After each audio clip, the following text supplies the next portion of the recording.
कक्षा 12वीं हिंदी कोर आधार की पाठ्य पुस्तक आरोह का अंतिम पाठ है श्रम विभाजन और जाति प्रथा। इस पाठ में 2 अंश हैं। दूसरा अंश है मेरी कल्पना का आदर्श समाज, जो लिखा गया है बाबा साहेब भीमराव अंबेडकर के द्वारा। इस वीडियो में इस पाठ का सार और व्याख्यान जानेंगे। सबसे पहले तो श्रम विभाजन और जाति प्रथा, ये एक भाषण था जो दिया जाना था, परंतु क्या हुआ कि जो सहयोगी होते हैं हमारे, उनके कारणवश जो है सहयोग ना मिल पाने के कारण ये जो भाषण है ये वहाँ पे दिया ही नहीं गया। मतलब सम्मेलन के लिए एक सम्मेलन में जो है ये भाषण दिया जाना था, परंतु ये भाषण नहीं दिया गया। उसके बाद क्या हुआ कि कुछ समय बाद जो है इस भाषण को जो है स्वतंत्र पुस्तक में प्रकाशित कर दिया गया। मतलब भाषण तैयार था हमारा, परंतु उसे जो है दिया नहीं गया भाषण को। ठीक है, तैयार किया जाता था ना, जैसे कोई सभा वगैरह हो, मीटिंग हो या जनता के सामने प्रस्तुत करना हो, तो उस तरीके का ये भाषण लिखा गया था, परंतु इसे दिया नहीं गया। फिर इसको जो है पुस्तक में प्रकाशित कर दिया गया और फिर क्या हुआ कि लोकप्रिय ये भाषण जो है जनता को बहुत ज़्यादा पसंद आया, ये लोकप्रिय हो गया। ठीक है, अब यहाँ पे जो है इस भाषण के प्रमुख 3 तत्व बताए गए हैं: समानता, स्वतंत्रता और बंधुता। और यही तीनों क्या बताए गए हैं? आदर्श समाज के लिए अनिवार्य। एक आदर्श समाज के लिए इन तीनों का होना आवश्यक है। परंतु क्या है, उस समय हमारा जो समाज था वो इन सारी की सारी जो है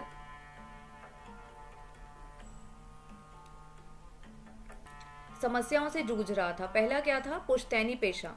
ठीक है, सबसे बड़ी बात थी पुश्तैनी पेशा। लोग क्या चाहते थे कि सब लोग जो है पुश्तैनी कार्य में लगे रहें। अब पुश्तैनी कार्य मेरा चाहे कोई भी हो, ठीक है, उसमें क्या होता है, मेरी रुचि नहीं है। जैसे आज के समय में क्या होता है कि अगर आपकी किसी काम में रुचि नहीं है तो आप अपना पुश्तैनी कार्य छोड़ सकते हो, परंतु उस समय ऐसा नहीं था।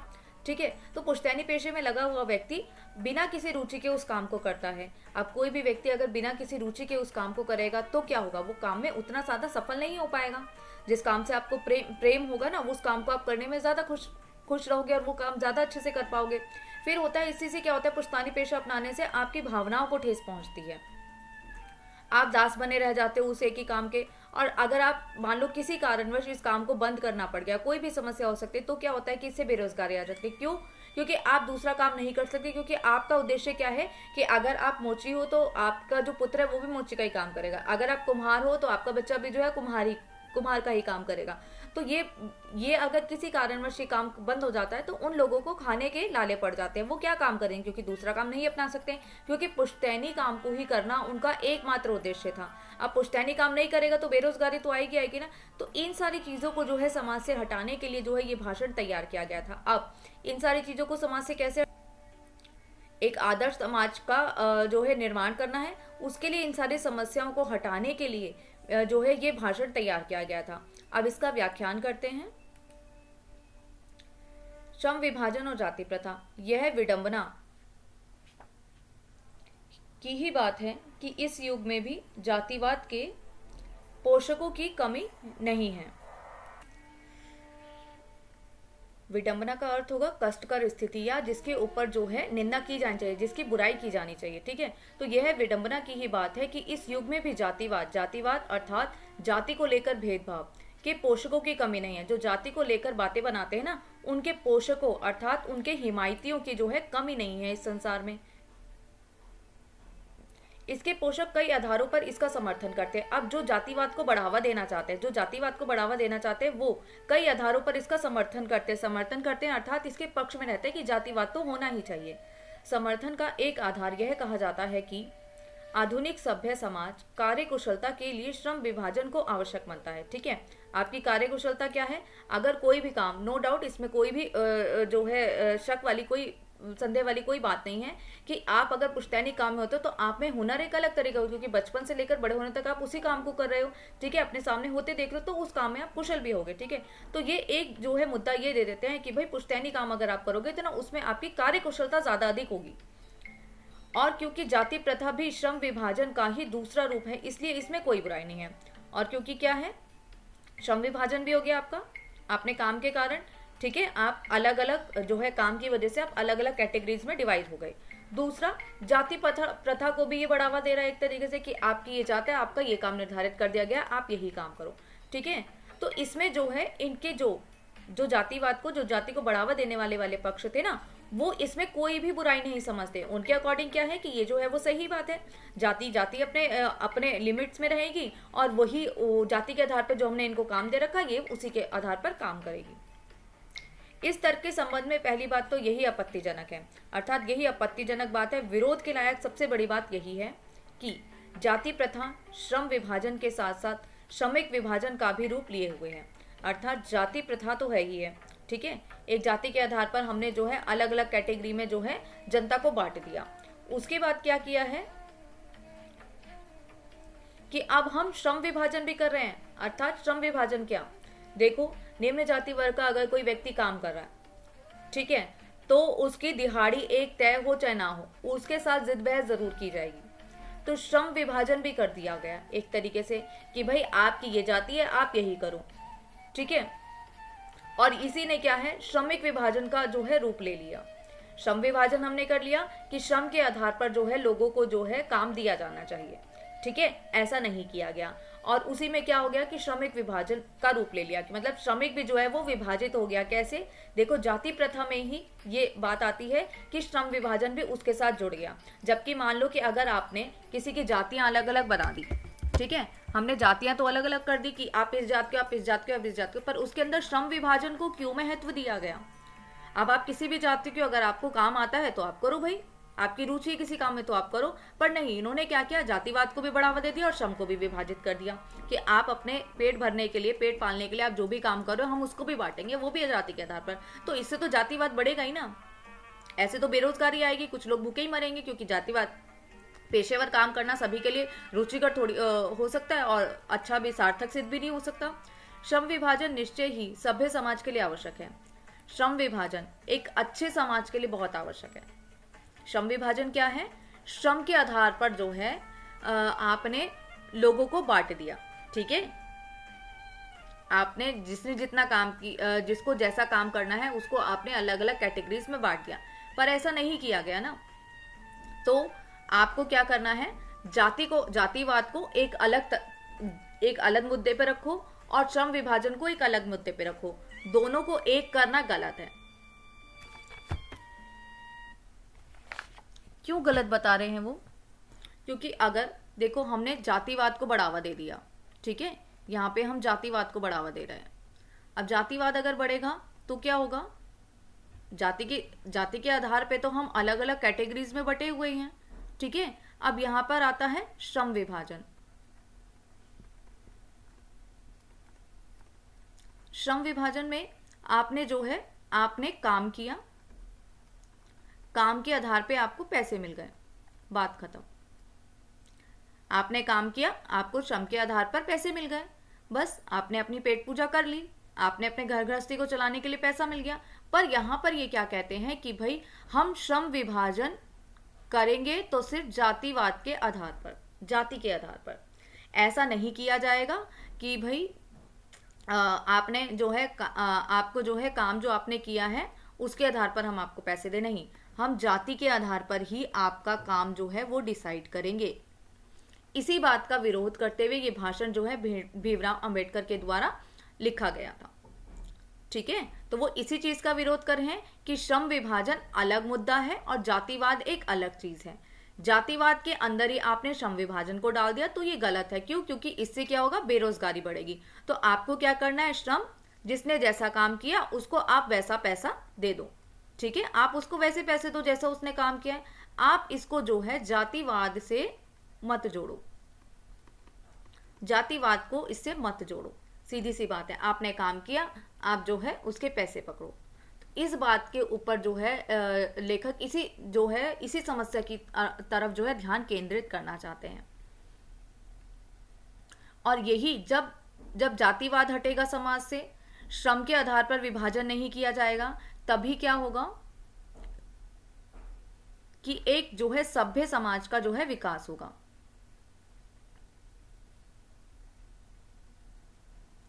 किसी भी सभ्य समाज में श्रम विभाजन की व्यवस्था श्रमिकों का विभिन्न वर्गों में अस्वाभाविक विभाजन नहीं कर सकती। ये बिल्कुल गलत बात बताई है। अंबेडकर जी जो है इस बात के विरोध में कहते हैं कि भाई व्यवस्था श्रमिकों का विभिन्न वर्गों में। व्यवस्था क्या कर रही है, हमारी जो व्यवस्था है, हमारी जो सरकार है, जो इन सारी चीजों का निर्णय ले रहे हैं, ठीक है, जो उस पदों पर बैठे हुए हैं, वो श्रमिकों का विभाजन विभिन्न वर्गों में कर रही है और ये अस्वाभाविक है। ठीक है, अर्थात ये जो विभाजन हो रहा है ये प्राकृतिक नहीं है। ठीक है, ये सारे के सारे विभाजन आप अपने आप बना रहे हो और इससे जो है समस्या ही खड़ी हो रही है। ये सारी की सारी समस्याएं इसी से ही खड़ी हो रही है, तो हमें जो है ऐसा विभाजन नहीं करना चाहिए। तो ये इसके विरोध में कहते हैं। भारत की जाति प्रथा की एक और विशेषता यह है कि यह श्रमिकों का अस्वाभाविक विभाजन ही नहीं करती, बल्कि विभाजित विभिन्न वर्गों को एक दूसरे के अपेक्ष ऊंच नीच भी करार करती है। अर्थात जब आप जाति प्रथा को भी बढ़ा रहे हो, अब आप श्रम को भी बढ़ा रहे हो। ठीक है, तो इससे क्या होता है, ऊंचता नीचता का जो भाव है वो आ जाता है। तो इसमें जो है सार में बताया था आपको समानता वाला भाव, तो वो तो खत्म ही हो गया ना, क्योंकि आपने जाति प्रथा को भी बढ़ावा दे दिया और श्रम को भी बढ़ावा दे रहे हो आप, कि आप जो है वही काम करोगे जो आपकी जो है आपकी जात में करने का हमने जो है हुक्म दे रखा है, आप वही काम करो। तो इससे क्या होगा, ऊंच नीचता भी बढ़ेगी। केवल अस्वाभाविक विभाजन ही नहीं कर रहे हो, ये प्राकृतिक नहीं है। प्रकृति ने ऐसा हमें बना के नहीं भेजा कि आप जो है कुम्हार हो तो आप कुम्हार का ही काम करोगे क्योंकि आप कुम्हार के घर में जन्मे हो, तो ऐसा प्राकृतिक नहीं हुआ है। ये आप खुद डिसाइड कर रहे हो इस बात को, तो ये हमारी व्यवस्था डिसाइड कर रही है, हमारी सत्ता डिसाइड करके दे रही है ये हमें कि आप कुम्हार हो तो आप कुम्हार का ही काम करो। तो ये जो है ये अस्वाभाविक निर्णय है, और यही अस्वाभाविक निर्णय हमें केवल इतना ही विभाजित नहीं कर रहा है, ये क्या कर रहा है, हमको एक दूसरे के विरुद्ध खड़ा कर देता है और हम ऊंचता नीचता के जो है जाल में फंस जाते हैं, जो कि विश्व के किसी भी समाज में नहीं पाया जाता। और यही क्या है, श्रम के आधार पर विभाजन जो है, मतलब कहीं पर भी, मतलब दुनिया में किसी भी जगह जो है इस तरीके का भाव नहीं देखा जाता कि ऊंचता नीचता की जाए और उसके आधार पे आपको जो है काम दिया जाए जातिवाद के आधार पे। तो ये सारी चीजों का वो विरोध करते हैं। फिर बताते हैं कि जाति प्रथा को यदि श्रम विभाजन मान लिया जाए, अर्थात इन दोनों ही मुद्दा, एक मुद्दा उठता है हमारा श्रम विभाजन, दूसरा उठता है जातिवाद। ठीक है, अगर इन दोनों ही विभाजन को यदि श्रम विभाजन मान लिया जाए, जाति प्रथा को या अगर हम श्रम विभाजन मान ले, तो यह स्वाभाविक विभाजन नहीं है।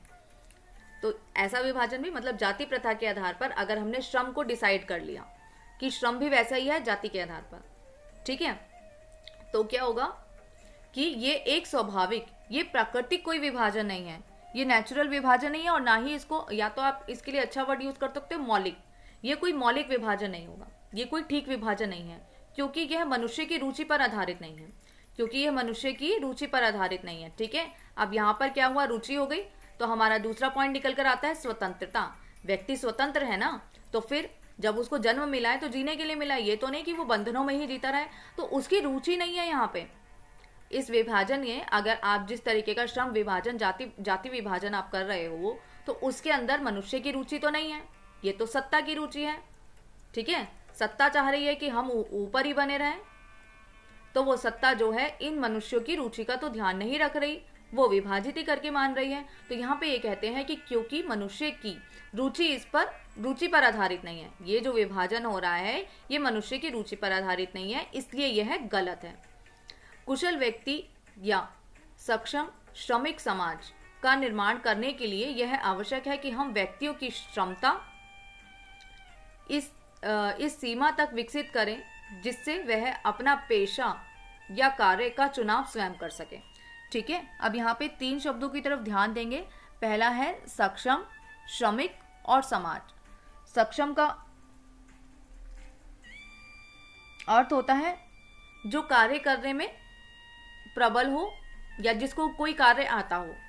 ठीक है, अगर आपको जो है पढ़ाना बहुत अच्छे से आता है तो आप क्या बनोगे, अध्यापक बनने की इच्छा होगी ना, क्योंकि आपको पढ़ाना ज्यादा आता है, इसमें आपकी रुचि है, तो आप किसी कार्य को करने के लिए समर्थ हो, आप कोई भी कार्य कर सकते हो। ठीक है, आप कुम्हार का काम कर सकते हो, आप मिट्टी के बर्तन बना सकते हो, तो आप उस कार्य को करने में सक्षम हो। तो एक तो ये चीज हम देखें कि आपको कौन सा काम अच्छा आता है। दूसरा है श्रमिक, और फिर समाज।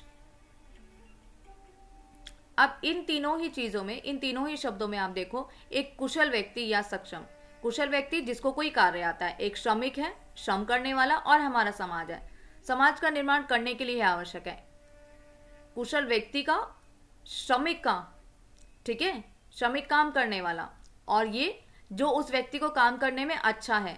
समाज के निर्माण के लिए यह आवश्यक है कि हम व्यक्तियों की क्षमता, उसकी सीमा तक, व्यक्तियों में किस तरीके की क्षमता है, क्षमता क्या है, उसमें योग्य शक्ति कितनी है, ठीक है, उसकी योग्यता क्या है, उसकी सीमा को इतना हम विकसित करें कि वह अपना पेशा या कार्य का चुनाव स्वयं कर सके।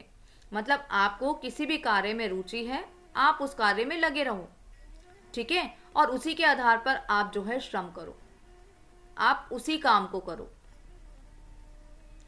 तो ही क्या होगा। और ये काम कौन, वो स्वयं डिसाइड करेगा।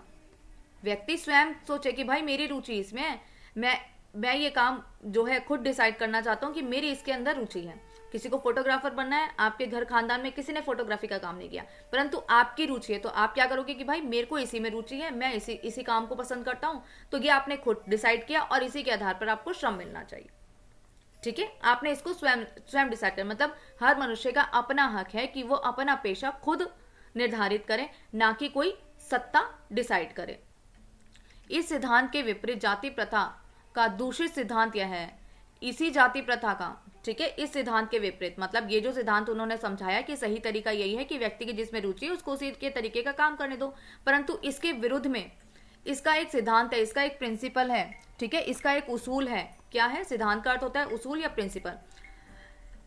इसका एक विपरीत जो बात आपको ऊपर समझाई गई ना, ये वाली पॉइंट्स को, इसके उल्टा वो बात कहते हैं दूषित सिद्धांत। इसके उल्टा एक दूषित सिद्धांत है, एक गंदा सिद्धांत है, ठीक है, जो मानने लायक नहीं है, जो क्या कर रहा है, मनुष्य का हास कर रहा है, उसकी रुचि मतलब उसको जो है नुकसान पहुंचा रहा है। तो ऐसा एक सिद्धांत है, यह है कि इसमें मनुष्य के प्रशिक्षण अथवा उसकी निजी क्षमता का विचार किए बिना दूसरे ही दृष्टिकोण जैसे माता पिता के सामाजिक स्तर के अनुसार पहले से ही अर्थात गर्भाधारण के समय ही मनुष्य का पेशा निर्धारित कर दिया जाता है। तो हमारे पास क्या सिद्धांत होना चाहिए? पहले तो हमारा सिद्धांत होना ऐसा चाहिए, परंतु हमारे पास सिद्धांत कैसा है कि माता पिता का जो काम है ना, वही काम जो है बच्चा करेगा, और ये उसके जब वो गर्भ में होता है ना बच्चा, तभी डिसाइड कर दिया जाता है कि उसका पेशा क्या होगा। कुम्हार का बच्चा है, वो अभी गर्भ में ही है, तो हमने कह दिया कि वो कुम्हार ही बनेगा। किसी लकड़हारे का बच्चा है तो हम क्या, उसके गर्भ धारण पर ही हम कह देंगे कि भाई ये तो लकड़हारे का बच्चा है, तो इसका बच्चा जो है लकड़हारा ही बनेगा। तो ये हमारी जो है समाज की एक दूषित सिद्धांत है।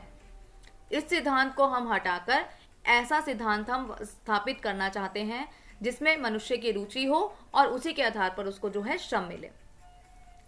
जाति प्रथा पेशे को दोषपूर्ण पूर्व निर्धारित ही नहीं करती, अर्थात जाति प्रथा जो है वो हमारे पेशे को क्या है, पहले से ही निर्धारित नहीं करती, बल्कि अर्थात नहीं शब्द को हटाओगे तो आप इसको समझने की कोशिश करो कि जाति प्रथा ने पेशा हमारा डिसाइड कर दिया कि आपको यही कार्य करना है, तो ये हमारा जो है क्या पूर्व निर्धारित होता है, अर्थात पहले से ही डिसाइड कर लिया जाता है। जैसे गर्भावस्था में ही डिसाइड कर दिया गया ना कि माता पिता का जो कार्य है, माता पिता कुम्हार है तो वो भी बालक भी जो है वो कुम्हार ही बनेगा। तो ऐसी प्रथा केवल यही नहीं करती, वो और क्या करती है कि मनुष्य को जीवन भर के लिए एक ही पेशे में बांध कर रख देती है। मनुष्य को जीवन भर के लिए एक ही पेशे में बांध कर रख दिया उसने कि अब वो और कोई काम नहीं करेगा, वो और कोई काम नहीं करेगा तो वो क्या करेगा, वो यहाँ पर आकर फंस जाएगा, क्या आरुचि में फंस जाएगा कि उसका मन नहीं है अब इस काम को करने का। तो मैं क्या करूँ, अब व्यक्ति का मन है भाई, समय रहते परिवर्तित भी हो जाता है, आज मेरे को ये अच्छा लग रहा है, कल मुझे ये अच्छा नहीं लगेगा, तो क्या होगा, ये आरुचि हो गई, और इसके कारण क्या होगा कि बेरोजगारी आ गई, उसमें दास का भाव बना रहेगा कि भाई मैं तो इसी काम का दास बन के रह गया हूँ, मैं क्या करूँगा, ठीक है, क्योंकि मैं तो नहीं कर सकता, मेरी सत्ता मुझे अलाउ नहीं कर रही है, तो मैं कैसे करूँ। तो इस तरीके की जो है समस्या जो है सामने आती हैं, जिस और जो है लेखक हमारा ध्यान आकर्षित करना चाहते हैं।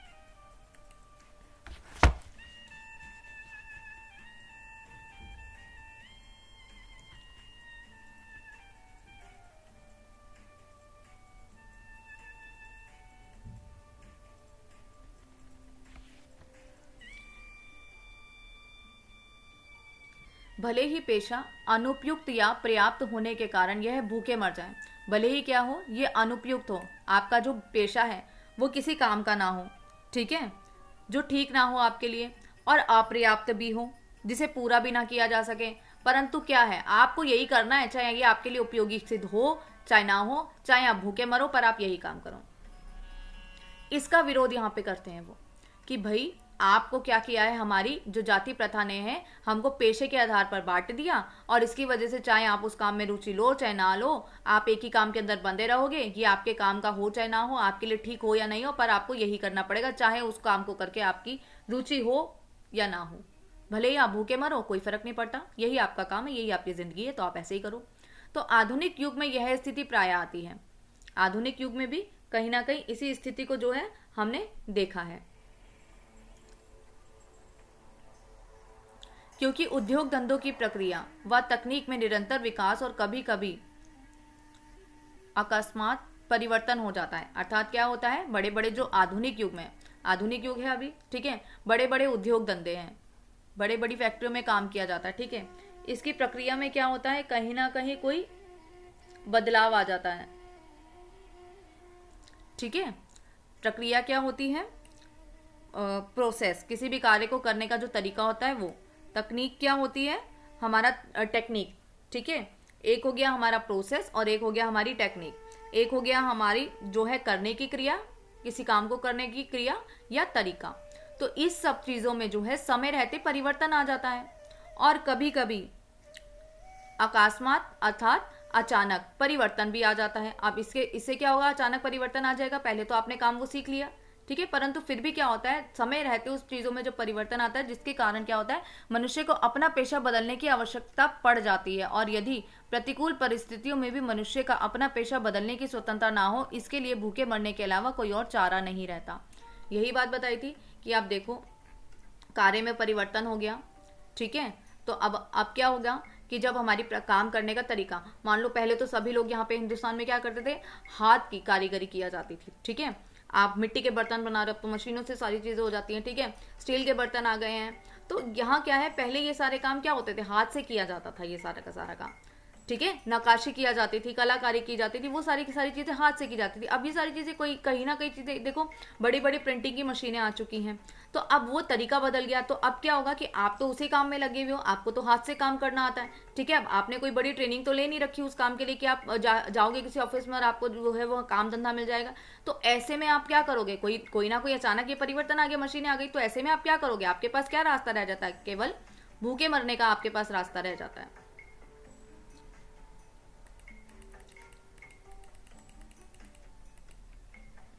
और इसके अलावा आपके पास कोई और चारा नहीं है, क्योंकि आप कर ही नहीं सकते, ये आपका अधिकार ही नहीं है।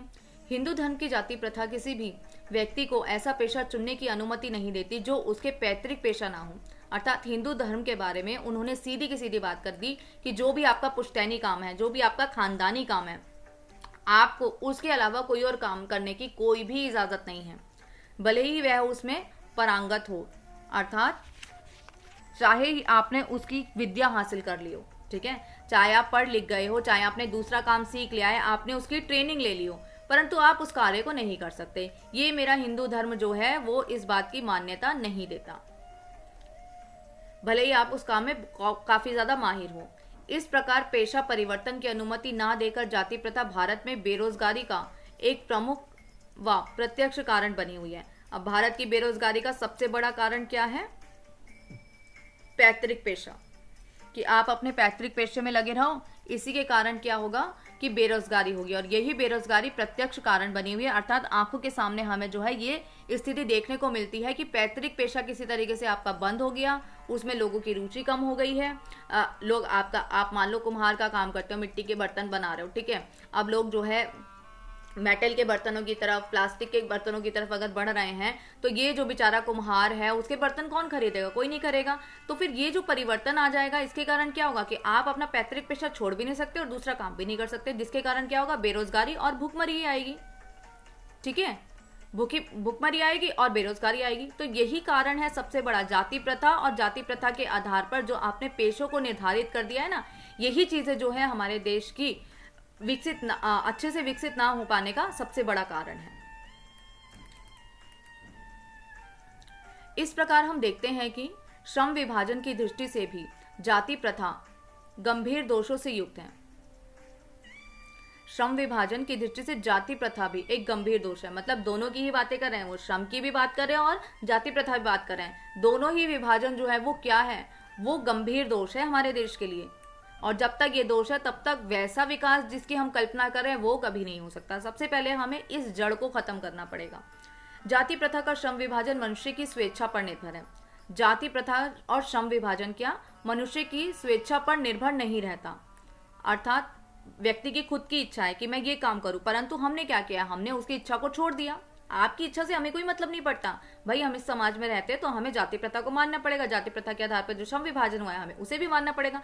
तो ये मनुष्य की इच्छा पर निर्भर ही नहीं है कि वो क्या काम करेगा। मनुष्य की व्यक्तिगत भावना तथा व्यक्तिगत रुचि का इसमें कोई स्थान अथवा महत्व नहीं है। व्यक्ति की भावना का कोई स्थान नहीं है, व्यक्ति की रुचि का कोई स्थान नहीं है। आपकी भावना को ठेस पहुंचते रहे, हमें फर्क नहीं पड़ता। आपकी रुचि इस काम में है या नहीं, आपको इंटरेस्ट आ रहा है नहीं आ रहा इस काम करने में, कोई बात नहीं, आपको करना तो यही पड़ेगा, ये आप पे थोप दिया गया है। ठीक है, पूर्व लेख ही इसका आधार है। इस आधार पर हमें यह स्वीकार करना पड़ेगा कि आज के उद्योगों से गरीबी और उत्पीड़न इतनी बड़ी समस्या नहीं है जितनी कि बहुत से लोग निर्धारित कार्य को अरुचि के साथ केवल विवशतावश करते जा रहे हैं। मतलब ये जो है उद्योग धंधों को कि उद्योगों में गरीबी और उत्पीड़न की इतनी बड़ी समस्या, ठीक है, उत्पीड़न क्या है, तकलीफ है, तो इतनी बड़ी समस्या कोई भी नहीं है। जिससे बड़ी समस्या ये है कि एक व्यक्ति को बिना किसी रुचि के बस जो है लाचारी के कारण, विवशतावश अर्थात लाचारी के कारण उसको जो है ये काम को करना पड़ रहा है। ये बहुत बड़ी विवशता है, ये हम मनुष्य के जीवन का हास कर रहे हैं, उसकी स्वतंत्रता पर प्रहार कर रहे हैं। तो लेखक यही बताना चाहते हैं। उसके बाद वे बताते हैं कि ऐसी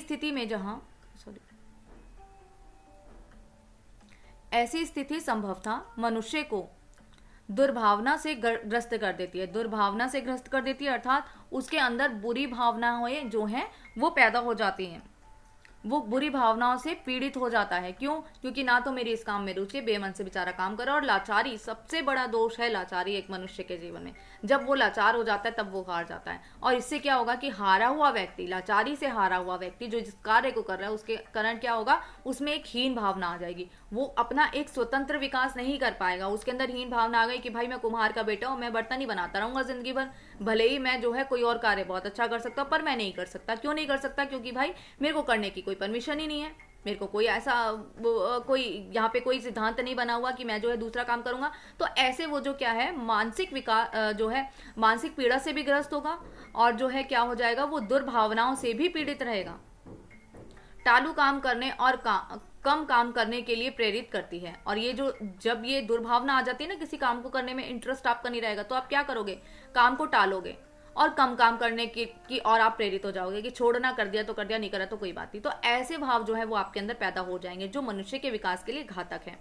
ऐसी स्थिति में जहां काम करने वालों का ना दिल लगता हो ना दिमाग, जिस काम में आपका दिल भी नहीं लग रहा, आपका दिमाग भी नहीं चल रहा, किसी काम में अगर आपका इंटरेस्ट होगा ना तो आपका दिमाग दौड़ेगा, पर यहाँ पे आपका मन ही नहीं है करने का, तो आप क्या करोगे, ना दिमाग चल रहा है ना दिल चल रहा है और दोनों की जरूरत है। कोई कुशलता कैसे प्राप्त की जा सकती है, मतलब आप जो है उस कार्य में कुशलता प्राप्त नहीं कर सकते। अगर आप कुम्हार के बच्चे हो, आपको बर्तन बनाने में कोई रुचि नहीं है, मिट्टी का काम करने में कोई रुचि नहीं है, तो क्या आप कर पाओगे? नहीं कर पाओगे। और आप उस पर कुशलता तो प्राप्त ही नहीं कर सकते। कुशलता अर्थात आप जो है उस कार्य को करने का जो सही तरीका है ना, अच्छे स्तर पर आप उस कार्य को कभी नहीं कर सकते।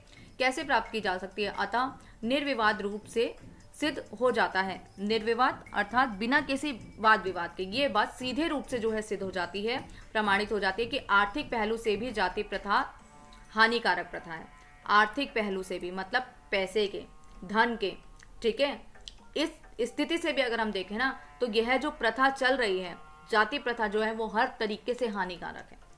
मनुष्य के विकास में बाधा बनी ना इस तरीके से, यहाँ पे जो बताया गया कि मनुष्य जो है उसकी भावनाओं को ठेस पहुंचेगी, वो काम में दिल नहीं लगा पा रहा, काम को टाले जाएगा, अच्छा काम नहीं कर पाएगा। तो ये क्या है, ये आर्थिक पहलू से तो गलत है ही, ठीक है, बेरोजगारी आपको दे रही है, आपको भूखमरी दे रही है, तो ये आर्थिक स्थिति से भी गलत है, क्योंकि यह मनुष्य की स्वाभाविक प्रेरणा रुचि अर्थात उसको जो है इस कार्य को करने में कोई रुचि ना होना, ठीक है, वह आत्मशक्ति को दबाकर उन्हें अस्वाभाविक नियमों में जकड़कर निष्क्रिय बना देती है। अर्थात ये जो प्रथा है, ये जाति प्रथा जिसने श्रम को बढ़ावा दे दिया, ठीक है, श्रम विभाजन को बढ़ावा दे दिया। अब व्यक्ति जो है क्या हो गया है, वो अपना व्यक्तित्व, अब मनुष्य अपना जो है विकास नहीं कर पा रहा, मानसिक रूप से वो प्रताड़ित रहता है, वो जो है पीड़ित रहेगा, मानसिक रोगी रहेगा, काम को ठीक से नहीं करेगा। तो ये सारी की सारी चीजें क्या है, यह मनुष्य की स्वाभाविक प्रेरणा रुचि व आत्मशक्ति को दबाता है। स्वाभाविक प्रेरणा रुचि, आपके अंदर अनायास ही वो रुचि है। जैसे आपको जो है क्या करना है, आप कुम्हार के बालक हो और आप क्या काम करना चाहते हो, आप बढ़ई का काम करना चाहते हो पर आप नहीं कर सकते, जबकि आप बढ़ई का काम बहुत अच्छे से करना जानते हो। तो ये क्या है, ये आपने स्वाभाविक ही अपने आप नहीं चुना, और आपकी प्रेरणा रुचि और आत्मशक्ति, आपके अंदर जो आत्मशक्ति होती है ना, आत्मबल होता है, उस शक्ति को जो है दबा देती है बिल्कुल ही, कि ना तो आप अपनी मर्जी का काम चुनो, आपके अंदर कोई रुचि नहीं डालेंगे हम इसकी, और ये जो आत्मशक्ति है ये भी आपकी दब जाती है, कर उन्हें अस्वाभाविक नियमों में जकड़कर निष्क्रिय कर देती है। निष्क्रिय का अर्थ होता है आलसी बना देती है। और तो इस तरह के जो नियम हम अपनाना नहीं चाहते, अस्वाभाविक नियम है, बेतुके जो नियम है ना, ये सब चीजें जकड़ कर आपको क्या कर देती है, निष्क्रिय बना देती है, अर्थात आलसी बना देती है, जो काम को करने में आपका मन ही नहीं लगाती। तो प्रस्तुत भाषण के अंदर उन्होंने इन्हीं बातों के ऊपर जो है ध्यान दिया है। ठीक है, पुश्तैनी काम करोगे, रुचि नहीं है आपकी, बेरोजगारी आपके अंदर आ जाएगी, दास भाव आपका रहेगा, भावनाओं पर ठेस पहुंचेगी, और आपका क्या होगा, मानसिक पीड़ा से ग्रस्त रहोगे, काम को टालने में रहोगे, आलसी रहोगे। जैसे ही आप जो है ये पुश्तैनी कार्यों को करने का विभाजन अगर हम हटा दें, श्रम विभाजन को अगर हटा दें, ठीक है, तो क्या होगा, जाति प्रथा को अगर हम हटा दें, तभी एक जो है आदर्श समाज का निर्माण हो पाएगा।